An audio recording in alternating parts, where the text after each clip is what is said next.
Good, good. How you doing? Good. How are you? Fantastic. I'm excited to talk to you. Before I get into your career as an actor, here at Bionic Buzz, we're all about people's passion. I want to know where your passion from acting led you to becoming this like teen actor. Was a certain performance inspired it, a certain show or movie, or something that was just natural for you as a child? You know what? I think it was natural for me as a child because I was a foster kid. So how much is that doggy in the window putting on the show was kind of a big thing. But I also, is, there are two things that I always come back to that made me want to be an actor. They weren't necessarily immediate that they made me want to be an actor, but they impacted me. And later on, thinking about them, I realized, oh, you know what? I could just be an actor and do that. Um, One was, oddly enough, this episode or two-part episode of Webster. It was a sitcom way back in the day. A little kid is adopted by Georgian man Papadopoulos, and there was a two-parter episode where they took a trip. The family took a family trip to Hollywood and California, and it's on the back lot, and Webster runs into Michael Knight, David Hasselhoff, and sees Kit and rides horses at the lot, at the ranch in Hollywood where, John Wayne and all of these guys worked. And like, I for whatever reason, I remember that episode like it was nothing. Like I remember it like it was yesterday. I loved that episode, and it made me, for whatever reason, love Hollywood. And I still, to this day, I ride, I'm able to go on the back lot at Universal, and take private, take a golf cart or whatever. But I still cannot resist taking the tram. And the new, it's not new anymore, but Jimmy Fallon's hosting of the tram thing is brilliant now too. Like Yeah. I still love doing the tram tours. And then the other one was the Goonies. Oh, very nice. Goodies never die. Goonies never say die, man. And like, down here it's our time, up there it's their time, that kind of thing. And like, I just, the storyline of that, the adventure of it, and then that's one that like I really attached myself to, and then later, not much later, but later realized, that's a movie, and like you could make a bunch of those.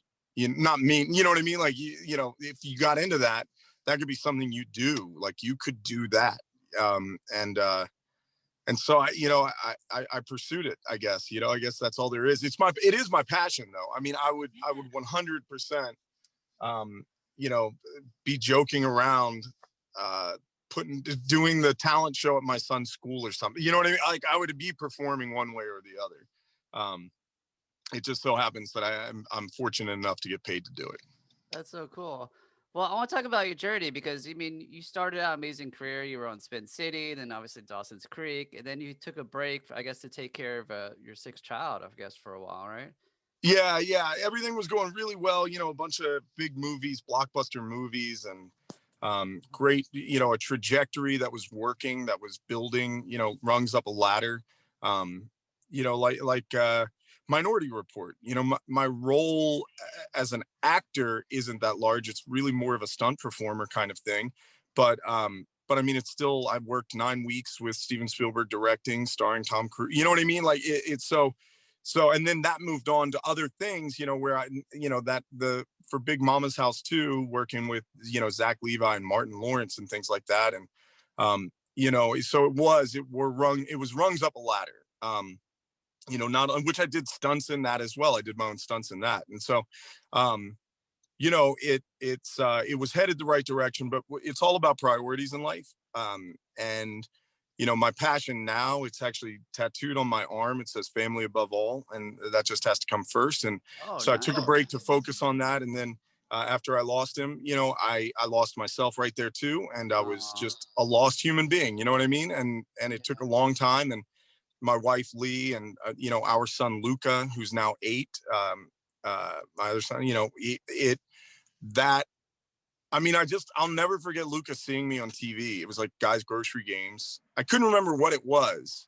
I remember just the other day I was talking about it. And I remember just the other day that it was Guys Grocery Games, but I'll never forget his face. His reaction, that part is crystal clear to me. What he was watching was kind of irrelevant. It was me on TV. And I remembered that it was a Guys Grocery Games episode. I've done a couple of those for charity and stuff. And Mhm. he, his face of like, Dad, you're on TV, was like, well, that's Guy Fieri, Dad, was like freaking out. And I was like, yeah, your dad's done a little bit of that. I mean, he's too young for most of it. But that kind of thing, the encouragement and the support and having stability in that regard of people that are like, hey, look, we're pretty, I got to be honest, your show's getting a little old in the living room. Maybe we could expand this to something different because we've seen this performance. That kind of thing. So very cool. It's the last year coming back. And I also do want to say, I don't want to drone on, right? No. But my really good friend, Adam Berardi with Overnight Pictures, he and his business partner at Overnight had this property, Sour, which is coming out, right? Part of what we're here talking about is going to be Sour. But, he had this property and he said, I don't know if he had talked to my wife or not. I don't know if they were in cahoots necessarily, but they did kind of get me from both ends on it, of him saying, hey, I've got this thing, we're going to shoot it. It'll be a quick, it won't be like a 10-week, 3-month, 4-month shoot. We can get this thing knocked out here early 2020. This was in 2019. We were talking about it. He's like, we're going to knock this thing out in 2020. We've got this new talent, Natalie Mayer, who's brilliant, by the way. She's brilliant in the movie. He's like, she's going to be great as the female lead. And I really think that, you should consider doing this. Just look at it. And I think I set it down, to be honest. I set it down. I was like, no, that's, what? I'm not going to do that. And then, my wife and my son, were like, hey, maybe you should, I don't know, read that and think about it. And I read it and it was fun and it was exciting and it was thrilling and like really well written. And, I'd seen Natalie's audition and she was brilliant. And I was like, yeah, okay. Yeah, I'll go ahead and give it a try. And so we did Sour, and then the world shut down with COVID. And I was like, well, that was fun. Did you actually finish production, like shooting before it happened, or you had to go back and reshoot? So. Principal photography we completed before the world shut down. Some ADR, a lot of the edit, stuff like that was not at all completed. I mean, we did kind of race the sun a little bit, to get it done. It was tight there at the end. We made it by a few days before production was shut down. And without cheating, I will say, like we didn't bend any rules. We were still, we still were compliant. But I mean, it was like, wow, I hope we get this. And we made our days. That's what you call it, on the schedule. We made our days and completed principal photography, right before the shutdown. And then the ADR you can do remotely, ADR, additional dialogue recording, stuff that actors do after the principal photography, all of that we did, you can do remotely. So we were able to complete that remotely. And Adam editing, Clay edit, the score, all of that stuff happened, individuals in their studios working. So, but again, the world shut down. And so I was like, well, I got to make a movie. That was fun. Time to back to real life. And then Adam saw the movie, was editing it and saw it and said, you should probably take a look at some of this. And so he sent me little clips and I was like, yeah, that's okay. My wife's like, no, that's really good. Like you should maybe think about, I don't know, doing another one. Also, I like nice things. Maybe you could work during this. And so then, I did a raunchy comedy, adult kind of Animal House, American Pie style comedy completed after the production shutdown was lifted, but the world was still kind of at a little bit of a standstill. We were able to shoot that, which will be out later this year. And is this the Peach Cobbler one? I'm looking at Peach Cobbler. Yeah, Peach Cobbler. It's me and Eric Roberts and Audrey Beth. I mean, it's pretty. That one will be coming out shortly. That one's pretty funny. That looks like something I would love. I like those kind of raunchy comedies. Oh yeah. If you liked American Pie or Animal House, just like take the cast of American Pie at their current age and have them playing their current age, but still be like, you know what I mean? Still being Stifler. And that's kind of what you had, which American Pie was a brilliant franchise. A friend of mine, Tom is Ian Nicholas is on that. I mean, he's a great musician too. He's a great musician. Yeah. Check out his band, man. I know you're a drummer, right? I've seen him live and I've interviewed him a couple of times. So yeah, he's amazing. He's so good. I mean, I've seen him with the full band a few times, and I've seen him Oh, I wonder if we were next just to each other. I saw him at the Viper Room a couple of times. we probably were. I've definitely seen him at the Viper Room. Yeah, for sure. And I've seen Like him the one just time him he and his opened up guitar it before. was Sis Stacy's mom. It was Stifler's mom. Yes. I really do think I was there. That's so Okay, crazy. yeah, we were at the same show. Yeah, Yeah, I one don't of live my in LA area anymore. I just moved to Florida, but yeah, yeah. oh, cool. We're in Florida. Orlando. So yeah. Hey man, some of my great friends, in one of my best friends ever, Trevor Pennick, was in O-Town out of Atlanta, Oh yeah, out of yeah. Orlando. I've banged around Orlando quite a bit. I spent a year Nice. in Orlando one night. Wow. Know what I mean? Yeah, yeah. Yeah, Orlando's a lot of fun though. But yeah, so Peach Cobbler's going to be fun and goofy and but Sour is like a thriller, edgier seat. It's got a little aspect of horror, but Yeah, I was just it's looking at IMDb. It's something like a haunted house. Yeah, has to go into. yeah. I don't want to I give like too it. much away in the regards, but Gotcha. yeah, it feels something's off. They move into this house. This former detective with his niece move into a house. Together. She's lost her family. He's lost his way, kind of thing. And they move in, and the landlord, Marcus, there's just something you can't exactly put your finger on with him. It just doesn't feel right. And the story progresses from there. But again, like that one is that one's a lot of fun. And actually, the trailer, the official art first 2-sheeter poster is out.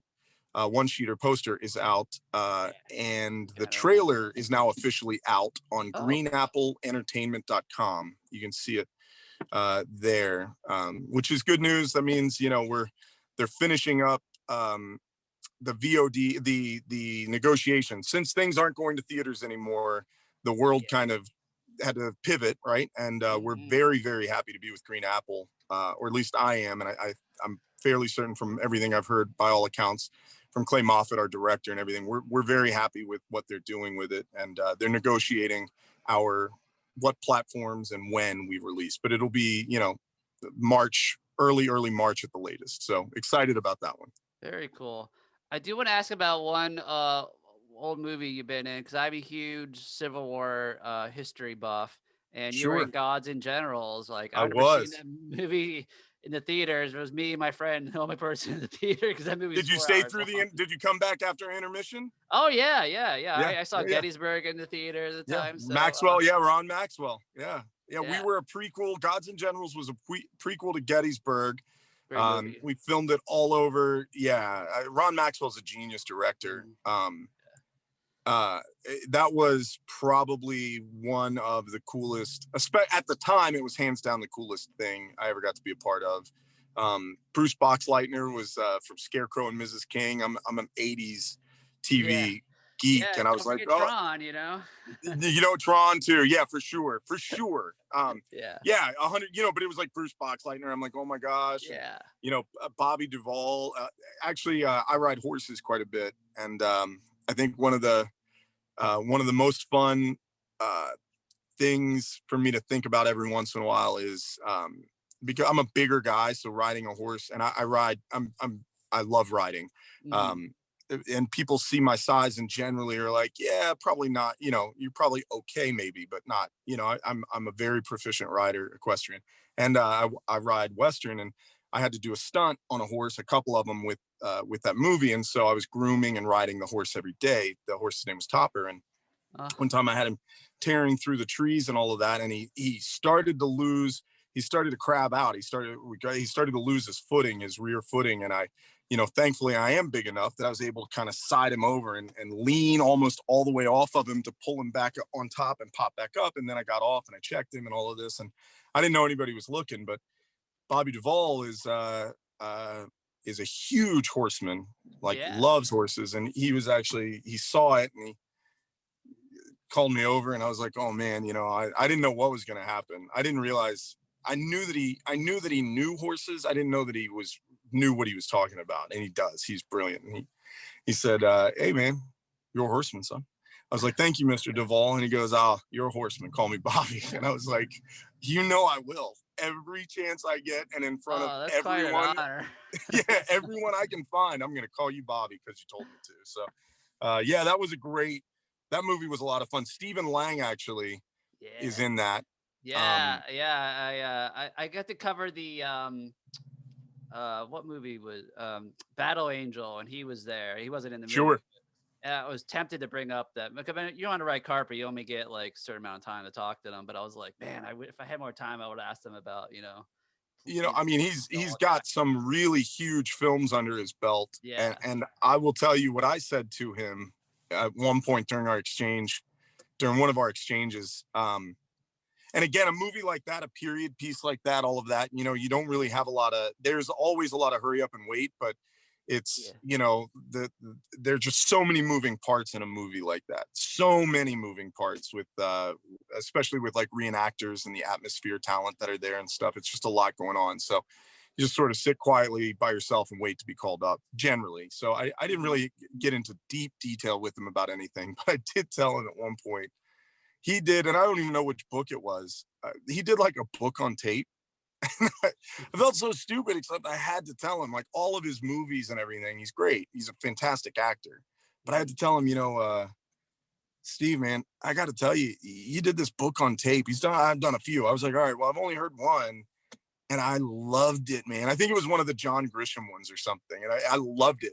How silly is that? Like, I had to tell him, like, that book on tape changed my life. He's like, okay, too far, man. That's real weird. You're a real weird dude. I was like, but yeah, he's a brilliant actor. That had a lot of, that had a lot of people in it. Jeff Daniels. I mean, that thing was. Yeah. I loved it in 20th Maine, and he was so. I wish they made a third one. I know why, obviously, but yeah, it's supposed to be the trilogy. But no, Ted I Turner flew in on his DVD. helicopter. I own Gettysburg on DVD, so I love those. I don't know. I just always been very fascinated with Civil War history, especially the movies and shows that go along with it. So yeah, the scope of them, the making of those kinds of things is. What Ron Maxwell pulls off and the number of people he gets out for those things, it's a labor of love, to be sure, because otherwise you couldn't do it the way that he does it. I mean, there are actually hundreds and hundreds of people out in the battlefield reenacting a battle, and he's filming it. Do you know what I mean? I mean, that's insane. Oh yeah, it's nuts.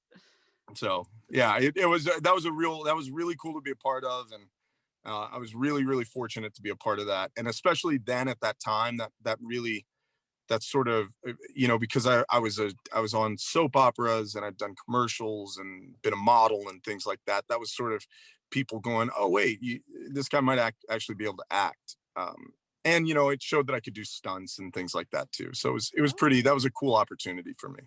Oh, I love it. I have to go back and watch that movie now. Look for you. So you play Longstreet's courier, right? So you probably riding the horse a lot, going back and forth. A lot. Yeah. I mean, a lot, and hopping off. I do the rearing stop in front of Duvall and all of that stuff, the stunt. So it's pretty. When they get knocked down, I'm on the mat with them, getting knocked down with them, trying to deliver a message, and a cannonball goes off near us. I mean, it was a lot. It wasn't a lot. There were lines. I had lines. I had a lot more lines than made the cut. But in a 4-hour movie, you got to cut something. Oh well, I have this special edition one. I think it's like 5.5 hours. Yeah, in the special edition one, you can just look for the wig. Okay. Yeah. I'm definitely wigged up in that. Oh, cool. Yeah, because I grew up in Maryland, so I was kind of bummed like the whole Battle of Antietam got taken out the theater release. So I was like, what? Sure. We shot in Hagerstown a lot. We based out of Hagerstown and shot all over that area. Now you say that. The whole behind scenes, they showed how they recreated Hagerstown into the Fredericksburg area. It was so fascinating. I was like, wow. Yeah. Yeah, really cool. That's exactly. Yeah, you obviously are, legit, a student of that generation and of films of that, right? And so you've watched it. That in and of itself is really cool to watch. It's like it's not even that you're looking at famous faces as much as the history that they're able to recreate for it is really cool. Very cool. In the behind the scenes stuff. Yeah. Well, such a pleasure talking to you, man. Before I let you go, where can people follow your journey on social media? Sure. I'm on Instagram. It's Bourke_Floyd. That's BOURKE_FLOYD. And then Bourke27 on Facebook. And at BourkeFloyd.com is my main website. And thank you So, so so, much for having me, so man. 27 your favorite number or something? Or? 27 was my number. It's my favorite number. And it's just always paid lucky. off for me. No chance. Are you got serious? my favorite number. Yo, I got it on my hat too. Yeah, that's what I saw. I was right. I'm telling you, man, it's a thing. I'm telling you, 27. Yeah. Let's put it on the map. Very cool, man. All right, man. Let's keep in touch, man, and good luck to everything down the road. All right. Thanks so much, Steven. I appreciate you.